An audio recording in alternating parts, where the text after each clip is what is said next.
Hey everyone, and welcome to this explainer. Today, we're looking at something incredibly empowering: how to completely disconnect your laundry routine from the grid. Whether you're living off-grid, camping, dealing with a sudden power outage, or honestly, just wanting to save some cash and skip the laundromat, we're going to build a comprehensive system for keeping your clothes perfectly clean. And we're going to do it using nothing but simple tools and natural chemistry. Seriously, I want you to ask yourself, what would you do if your washing machine just stopped working tomorrow? Or what if the power went out for days and you had this massive pile of dirty clothes just waiting for you? We totally take our modern appliances for granted, but the truth is, you don't need expensive machines or harsh synthetic chemicals to get your laundry flawlessly clean. You really just need a little bit of know-how. All right, let's dive into this. Here is our roadmap for today. 1. When the washer breaks. 2. Build your bucket washer. 3. Natural stain solutions. 4. The wash and rinse. And 5. Drying and sun bleaching. Part 1. When the washer breaks. Look, when you don't have access to a washing machine, hand scrubbing every single garment is exhausting. It takes forever. Instead, we're going to build a simple, inexpensive, and highly portable manual washing machine. The absolute beauty of this DIY bucket washer is that it uses completely accessible, cheap materials.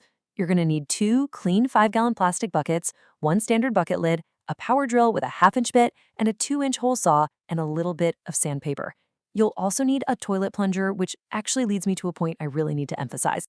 Please, hear me loud and clear on this one. Never, ever use a plunger that has already been used in a bathroom. You absolutely must buy a brand new one from the hardware store and label it exclusively for laundry.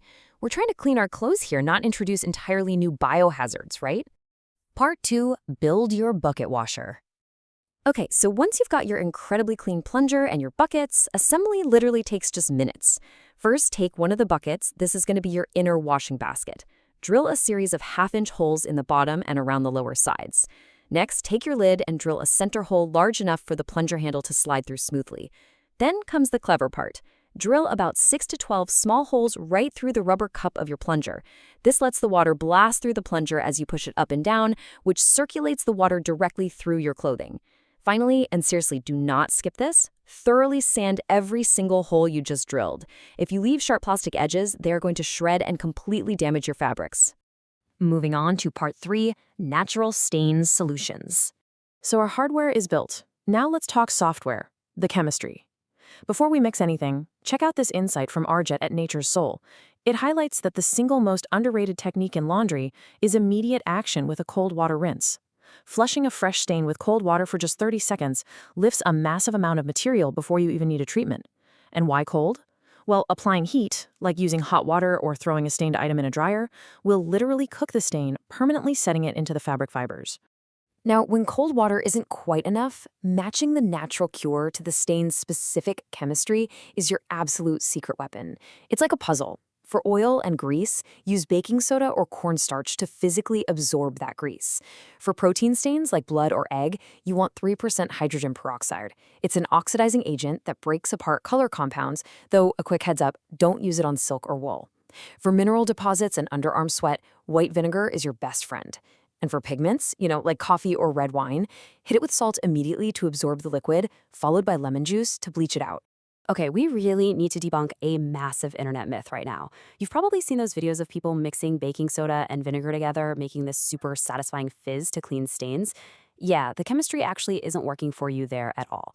When you mix a base and an acid simultaneously, they literally cancel each other out. You're left with useless, fizzy salt water. The proper technique is sequential use. You apply the baking soda, let it absorb, brush it off, rinse, and then you apply the vinegar to lift the stain. Now, for those really stubborn set-in marks like ketchup or heavy motor oil, here is a fantastic heavy-duty DIY stain recipe tested by the folks at Mommypotamus. You just combine a 1/4 cup of 3% hydrogen peroxide, 2 tablespoons of liquid Castile soap, and 20 drops of lemon essential oil. Now, it's absolutely crucial to store this in a dark glass spray bottle because hydrogen peroxide rapidly breaks down and loses its potency when exposed to light. And as always, remember to patch test this on a hidden seam first, just to make sure it doesn't fade your fabric's dye. Part 4, the wash and rinse. All right, time to put the whole shebang together. Place the bucket with the holes inside the solid outer bucket. Drop in your clothes, a small amount of detergent, and some water. Snap that modified lid on top to prevent splashing, slide your plunger right through the center hole, and start moving it up and down with steady, controlled strokes. You don't have to slam it. The absolute genius of this two-bucket design reveals itself when the wash is done. You simply lift the inner bucket, and all that dirty, soapy water drains straight out into the solid bucket below. Just remember to dispose of that soapy water responsibly, far away from natural water sources. For optimal cleaning, 10 to 15 minutes is the recommended amount of time you should actively plunge and agitate the clothes. Of course, this totally depends on the size of the load and just how dirty the garments actually are. If you have heavily soiled work clothes, it's a good idea to let them soak in the soapy water for a bit before you even start plunging. After draining the dirty wash water, you just repeat the exact same process with fresh, clean water for your rinse cycle. Keep plunging until all the soap is gone. Then comes what's probably the trickiest part of manual laundry, removing the excess water. Lift that inner bucket, let gravity do most of the draining for you, and then gently squeeze or hand wring your clothes. Be super careful here. Do not aggressively twist your fabrics, especially delicates, because you can so easily stretch them and permanently ruin the shape of the garment. And finally, part 5, drying and sun bleaching. Since we don't have a high-powered electric dryer, we're relying on moving air and the incredible power of the sun. UV light from the sun is a phenomenal, eco-friendly bleaching agent, and it's an antibacterial powerhouse. It can completely replace toxic chlorine bleach for your white fabrics. To properly sun bleach, take your freshly washed, wet clothes and lay them completely flat in direct sunshine. Ensure they aren't overlapping at all so the rays hit every single inch.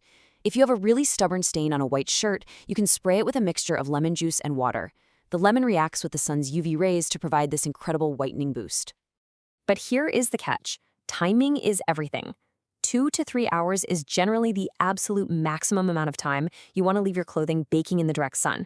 If you leave fabrics out for days at a time, that intense UV exposure is going to start to physically weaken and damage the fibers. So definitely keep an eye on the clock. So we've covered the hardware, the natural chemistry, the technique, and the drying. You now possess the complete knowledge to bypass modern laundry appliances entirely if you ever need to. So my final question for you is, are you ready to confidently disconnect from the grid and try washing your clothes with nothing but a bucket and a plunger? Grab your supplies, build your setup, and prove to yourself just how simple self-sufficiency can really be.